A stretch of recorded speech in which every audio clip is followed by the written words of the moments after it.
a whole box of them. Go ahead and buy those books and support the Norena Society. They've just been performing all kinds of excellent feats for heathenry for years now. How long have you guys been in operation? The Norena Society's been together officially since about 2009. Nice. So we're about on the same trajectory. Right. So with no further ado, go ahead. Hold on, before we get started, right? So the Norena Society wants to thank the Erman folk for inviting us here, and we got a gift for you. So we had this tapestry made. It was by Scott Sterling. It represents the bringing of culture by Heimdall, and so we want to give this to you. Wow.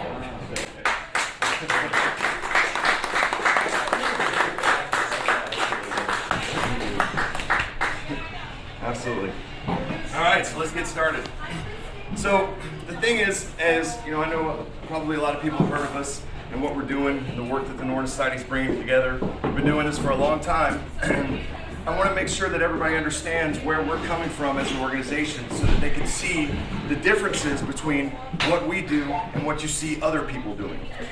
There's a lot of groups out there working on reconstruction.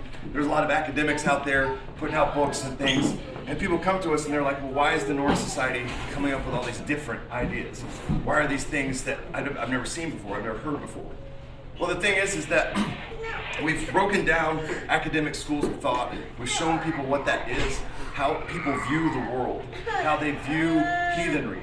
And a lot of the things we've seen from scholars that are outside of our community is they see things that aren't what we see. They don't see a religion. They don't see a culture. A lot of people for the longest time saw this path as just barbarism, as savagery. And that is the prevailing mentality of a lot of the things that have happened and developed into a legacy of academia. And so what we've done is we built our works off Victor Rydberg. And Victor Rydberg had the revolutionary idea, because he was a religious scholar. He'd actually translated the Bible, done a bunch of different work on religious studies. He knew like 13 different languages.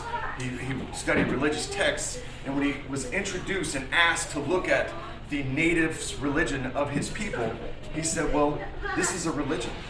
And so why don't we look at it as a religion? And it was revolutionary. That sounds crazy to us because we're like, of course it's a religion. Of course that's what it is. But nobody was seeing that. Everybody was seeing it as, some foreign creed or kings who tricked people into worshiping them, or, nature symbols or whatever. They did not see an actual religion of people worshiping actual gods. And so the Norena Society, we consider ourselves to be theological reconstructionists. We're not historic reconstructionists. We're not trying to find out what the right spoon was to use in the 10th century. We're trying to figure out what the gods, what their tradition is. Heimdall came down and he brought culture to us. And so that culture is holy. It's sacred. It's a part of who we are. It's a part of the religion. It came to us from the gods. And so our objective is to figure out how to reforge the chain that was broken. How do we bring it back? All right, so that I wanted to go into that for a second so you understand exactly where we're coming from and how we're developing these theories and these ideas. So the greatest manifestation of our faith and our practice is the performance of bloat. And bloat is a sacred act that we all engage in, but we're also trying to figure out exactly what it means to perform bloat. What is it? Why do we do it? For the longest time, when you're looking at historic reenactment, people looked at what do we do? But we stopped and said, that is important, but what matters more than that is why do we do it? Why are we performing bloat? What is the purpose behind it? It's not just like going through a bunch of actions because we saw them in a saga somewhere. It's trying to understand, what did the gods bring us? What is the purpose of our actions here? We're performing this part. We're doing this. We're singing this song. We're doing this here and this there. What does it all mean? And so we made an incredible discovery. It was something that really just sparked an entire line of research into this and became a part of the Abendruner book that we put out. This is book 2. We have book 1 that features all the research and all the stuff we did. Went down a rabbit hole for like 3 years, and it just never stopped. And we kept working on it, going over all the sources Because once we started to understand the why, then we can develop the what from that. And it becomes a much more profound religious and spiritual experience. Because now we have words from the gods. Now we have traditions that span throughout the centuries. Now we have things that connect to us as a folk. And it means something to us because it comes to us from our ancestors, from the gods themselves. So we've looked at the schools of thought. We have the interpretational schools, the euhemerist school, the biblical school, all of these different schools of thought that presented this in different ways, but never said, is this a religion? And so when it becomes a religion, you have to look at it through the psychology of religion, because then it changes everything. It's no longer just a bunch of symbols connected together that people thought they worshiped. People don't worship symbols, they worship gods. So that's the problem that we've had, is you have people who are symbologists who make all these connections all the time, and then you have people who are trying to see what the religion is.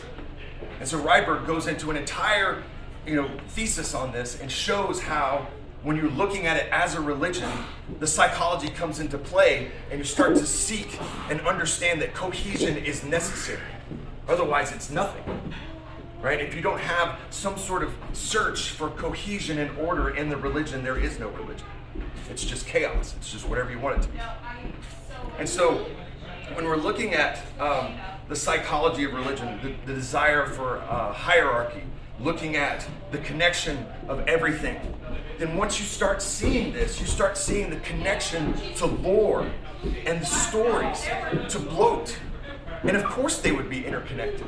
But when you look at bloat as something, or you're looking at the lore as just symbols, as just things that savage people did a long time ago, that connection has never been made until now. Because you see in the lore, there is a constant interplay between the powers of order and the powers of chaos, between the Jotner and the gods, right? And this is the overall theme of the entire story, of the entire mythos, is this interplay. The Jotner are always trying to undermine the gods. The Jotner are always trying to attack. They're always trying to come up with schemes and plans and things. And those schemes and plans are things that are trying to hurt you. They're things that are trying to hurt the folk. And so that's what that is. That's how that entire interplay comes about, is people believing that there are forces out there that are trying to harm you. And then there are forces out there that are trying to help you. And so the words for this in Old Norse are Nav, right? And I'm sure the runologists in here know the rune Nav is, right? And this is need. The word need is constraint. It's problems. It's not just like need. It's things that hurt you. And we see this word used throughout the Eddas and throughout the lore. And it basically has this idea that this is the thing that the Jotner bring. They bring need. They bring problems. They bring issues. And so what we're looking at is like there's two different types of bloat. There's public bloat, which is connected to the seasons. And then there's what we call husbloat. And we reconstructed that term from there's like a Norwegian word, bloathus, which is a personal shrine to the gods. So we said, well, if they have a bloathus, then the husbloat would be the personal bloat. This is the bloat for your family, the bloat for your house. This is, we have a need, we have a problem, we need it fixed. And so you bloat to the gods, you perform a sacrifice. And what you get from that sacrifice is bjarg. And bjarg is the helps, it's the benefits that the gods bring. And so you're seeing an interplay of lore and ritual manifesting through this. And this is source-backed. One of the primary verses that we see is in Fjolsvin's Mal. It talks about the Diser, right? And I believe that this verse is specifically describing the Disabloat, because it says Diser. And it says when you bloat to them, it will relieve you of Nav. It'll bring bjarg and relieve you of Nav. I don't have the exact words, but so when we're looking at that and we're trying to understand, how we bloat and what all the connections are and what we are doing, then we know we can see like in the Indo-European stuff and different theories and concepts, connecting the ideas, is that when you give offerings to the gods, you are empowering them. You're feeding them. It's like a guest in your home. When we perform the Puryear, right, over Mike's a beautiful statue, right, we're bringing that statue to life, and we're welcoming the gods into our home. And that's what we're doing. That's what the Hindus do in their murti rituals. When they bring the murti to life, they're introducing the god into their lives, and they're empowering it in order to bring blessings into their home. And that's what we're doing. We're asking for bjarg. We're asking for helps. We're asking for the gods to protect us from the forces of chaos. And we see this very clearly. Like in one of the best examples I can give is in Saxo Grammaticus, when the phrase bloat is formed. Hadding has committed a crime. He's actually hurt Other, and because of that, he's killed him, but Other gets reborn. It's a long story. But he asked to, they say, well, you have to propitiate. Freya manifests and is like, you've just killed a god. You have to propitiate, or the whole universe is going to turn against you, right? And he refuses. He's like, I'm not doing that. He was my enemy. I don't care, whatever. And so he literally leaves, and islands sink at his feet, homes crash, everything crumbles, and he has to perform propitiation. He has to atone for this. He has to perform sacrifice. And so he does this, and this becomes phrase bloat. This is winter nights that's established through this ritual. So this is incredibly important, because here you actually see the Jotner. It's basically the gods go, we're removing the shield, and we're going to put it over here. And then, once that happens, the forces of chaos rain down upon him. And it ruins his life. He just can't touch anything, and it gets destroyed. And so he has to atone to the gods in order to bring the bjarg, bring the shield, the protection back over him. So we can see this directly. We see it in all of the sources. And the main thing that we're looking at is that for the longest time, we see things. We see phrase bloat, and we see, disa bloat, we see alpha bloat, we see the yol bloat, all these different bloats in these sources. And everybody saw the words, but they never saw the actions. Because most of these bloats have them described. When it says perform the phrase bloat, it says perform it for our Fried, which means a good year and peace, right? And that's very pivotal, because that our Fried is the bjarg. This is what you're performing bloat for. And the nav is the opposite of that. The opposite of Fried is war and conflict and distress. And so the opposite of a good year is a bad year. Famine and poverty and destruction. And so you see this in so many of the sources. Not all of them have that descriptor, but a lot of them do. So, and we see the sonar bloat, which is a bloat for atonement. Every year, to cleanse yourself. And religions all over the world have this concept. Because we all sort of build up bad karma through little things in our lives. And it's like, we have to cleanse that. You have to cleanse that palate every year. Perform the sonar bloat. And that helps you to bring back the bjarg and strengthen it. And so you have a better year. You have a better cycle, a better season. And so we see this continually. We see it growing, and the Lord shows us the connections between all of this. And then once you're recognizing this, you're starting to see a grand puzzle open up. And everything connects to everything else. Once you see those connections, that's the religion. That's the faith. It's not some arbitrary, we're pulling from here, we're pulling from there. It literally is a grand web. And it all interconnects and intertwines.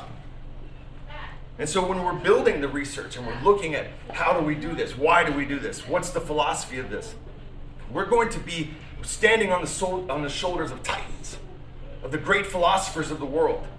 And the people who are putting this information together are doing this so that we can build this. And we can show people of the world that our religion stands right there with the great philosophies. And we can, and we are.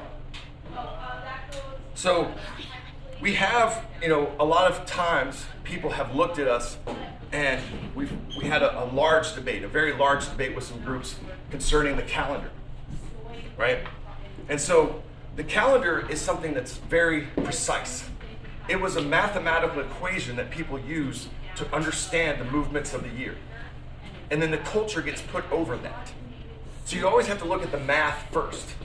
Where does the math, how does it work? And that's why calendars changed and evolved, because they figured out better mathematical equations. But the reason why that the Nordic Society, we have promoted the Mystery calendar is because it's the most authentic calendar that we have in completion. And because we are theological reconstructionists, we can create the best theological arguments for it. Because we literally have a law that Odin establishes in the Ynglinga saga, where he tells us to perform these 3 festivals. The Festival of Yule, the Festival of Summermal, and the Festival of Winter Nights. Now, Midsummer fits in there probably as a legal festival or something, but those are the ones that Odin says you must perform. And it's part of his law. And so it's sacred for us to do this. And when we're looking at the bloats and we're looking at these 3 festivals, we see Odin, Freyr, and Thor, the high 3 gods that are in the great temple of Uppsala, and the connections that they have to everything that we're doing. And then you just start building the theology from that. And that's what we're doing. We're not trying to figure out like what's in a saga or what's in this history. It's what can I make the best argument for? What can I build the most theological evidence behind? And this is it. And so these 3 festivals are holy to us because of that, because we can make the best arguments. I can't make an argument for Walpurgisnacht. I just can't. It's just not there. And you see, when you start talking to people that have a lot of this the symbology stuff, it becomes like the meme where it has the guy with all the pins on the board and there's like all these strings connected. That's what it's like. It's like this connects to that, and that connects to this, and this connects to that. And you're just like, I'm sorry, I can't follow that, because I have a hierarchy of research that I follow, starting with what is said in the sources. That's God. That's the highest form. You can't beat what is actually told to us and passed down. Everything beyond that is just theory. It's just, I'm coming up with this, and I think it connects to this, so it should connect to this. But if the source says that, it contradicts what you're saying, sorry, the source wins. Right? So from that, we want to see, I did write down the passage from Fjolsmith's Law. I wanted to read this to you. So in Fjolsmith's Law 40, it says, Bjarga wisdom given to those men who bloat to them at the stall holy stead. So high a danger cannot face the sons of men, they remove each from Nav. Right? And the word Bjarga is there, the word Nav is there. It's saying, and in Sigdrifamal you see the Bjargrunner and all these different ideas connect to the gods helping. There's also the word interchangeable with Bjarg is Hjálp, which is Odin's first rune in Havamal. In his first rune chant, I call Hjálp, to help you. Because that's what the gods want to do. They want to help you. They're here to benefit you. It has to be an interplay. It has to be the exchange of gifts. We're giving you a gift, you give us a gift. And so we offer to them as our friends, as our folk, as our family, and then they restore to us. Now that's not to go into the whole we see them as kin and not as gods, because they are gods. We worship them, we kneel before them, we pray to them. And that's it. It stated that very clearly. I won't go into all that. So the thing is that you have to look at the elements of bloat after that. It's not just like, why are we doing this, but also what are the fundamental things.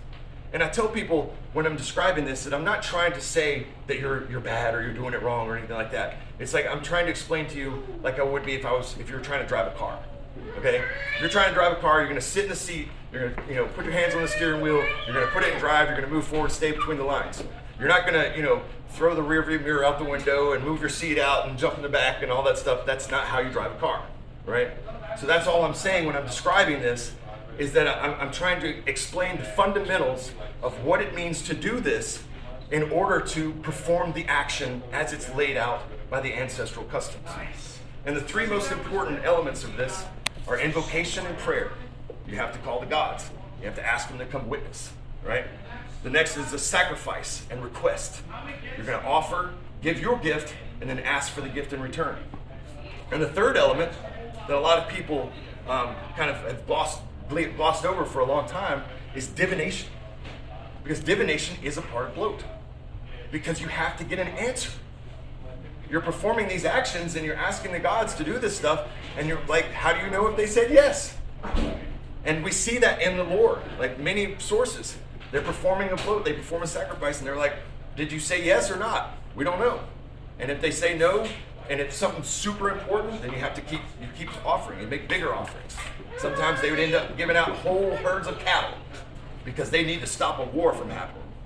You know, we're talking about big stuff that it's protection of your family, it's protection of your country. People are going to die, and you believe in the gods. They are here to protect you. They're here to give you that shield, that bjart, and save your folk from destruction. So it's a big deal then.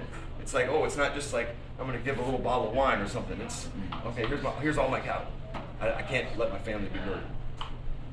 So you have to, when you're looking at all of these different things, when you're looking at why we perform bloat and the cycles of the season, when you're looking at the concept of the overall year and all of the things that we connect to the Lord, you see the three gods that are connected to it are all storm gods.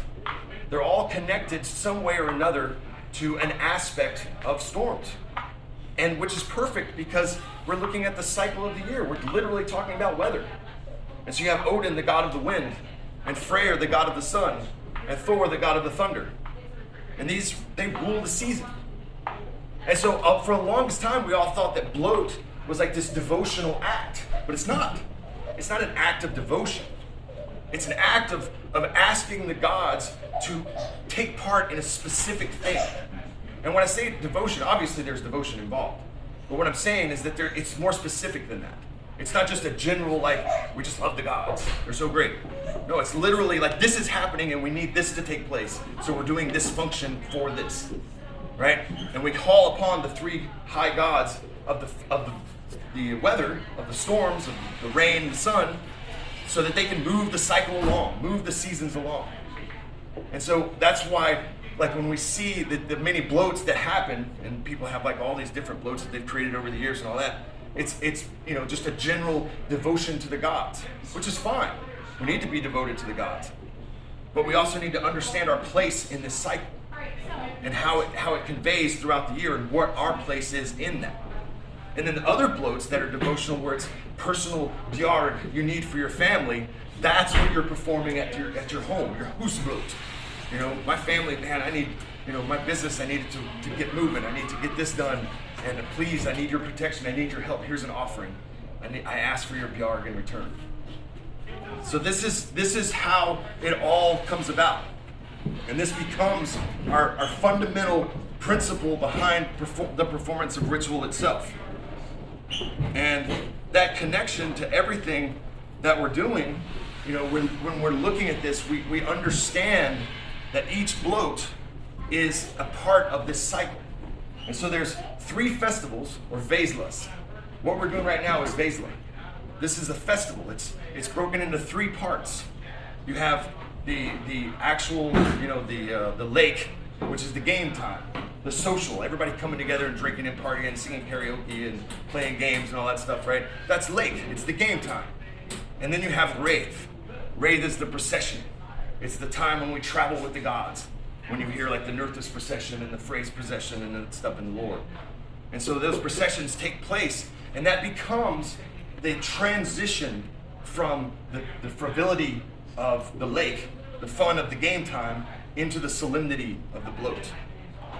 And I saw a documentary one time about Stonehenge, and there's been so many thousands of documentaries about Stonehenge, and every week they have a new theory on it. But this one was really great because they had a discovery of a wood hinge near it, right? And they actually brought in an archaeologist from a culture in South America or something that had a similar philosophy around it. And his theory was that the wood hinge represented life, because wood is life. It's Yggdrasil, it's the tree of life. Wood is life. So this is where they would have their festivals and their games. And then they would walk 2 miles, 2 or 3 miles, I don't know how far it was, but it was a big walk.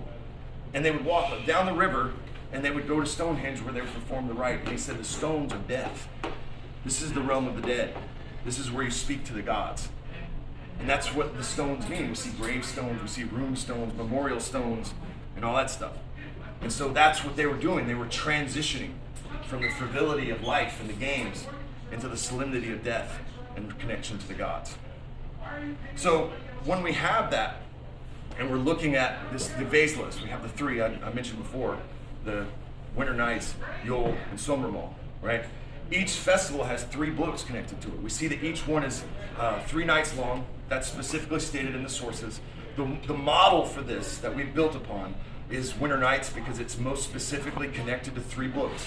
We have phrase bloat, which is also called house bloat, and then you have disa bloat, and then alva bloat. All 3 of these are specifically stated to be a part of winter nights, and winter nights said to be 3 nights long. So we're like, well, this must be the model of the Vesla. 3 nights, a bloat each night. And so you have the blessings. So phrase bloat, house bloat is for all frith, and it's nal is poverty. Then you have the disa bloat. It's bjarg is fertility, and then it's nal to be infertility. The alva bloat is for healing, and then it's nal to be sickness. The blessings of Yule for Thora bloat is growth, and then the opposite is famine. For Yola bloat, it's spiritual peace, and then the opposite is misfortune. The Sonar bloat is atonement, and it's now this transgression. And then the blessings of Somermal. Sigurd bloat is for victory. The opposite is peril.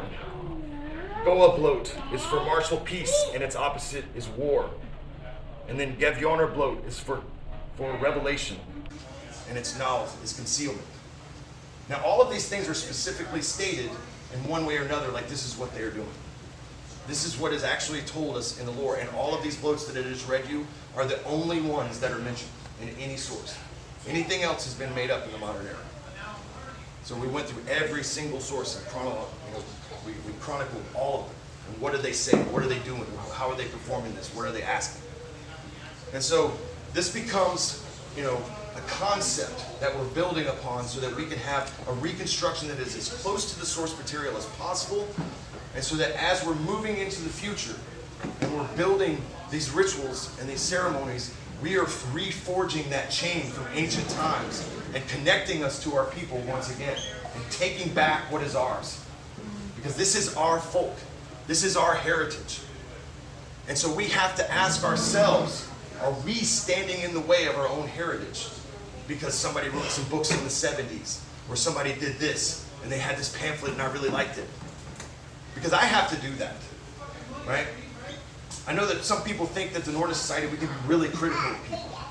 And some people think that we're being jerks. But we're really honestly not. We're people of faith. And we believe in this wholeheartedly. Everything that we do is centered around this. And because of that, we're trying to show people that this is what we have to do. I have to go into every single line of research that I go into with an open heart, knowing that it could possibly change my entire mindset of all this. My entire worldview could be changed off of one sentence. Because I have to. Because I'm reconstructing this. I'm not saying what it is before I started. And so this changes things. And you have cognitive dissonance and people who've been doing stuff for so long, and they're like, how? You can't say this. You can't tell us we're going to change it now. Well, no, I had to. I've had to rewrite entire books of it. But it's okay because the objective is to reforge that link, to reconnect us to our ancestors and to our gods and to our birthright. Thank you.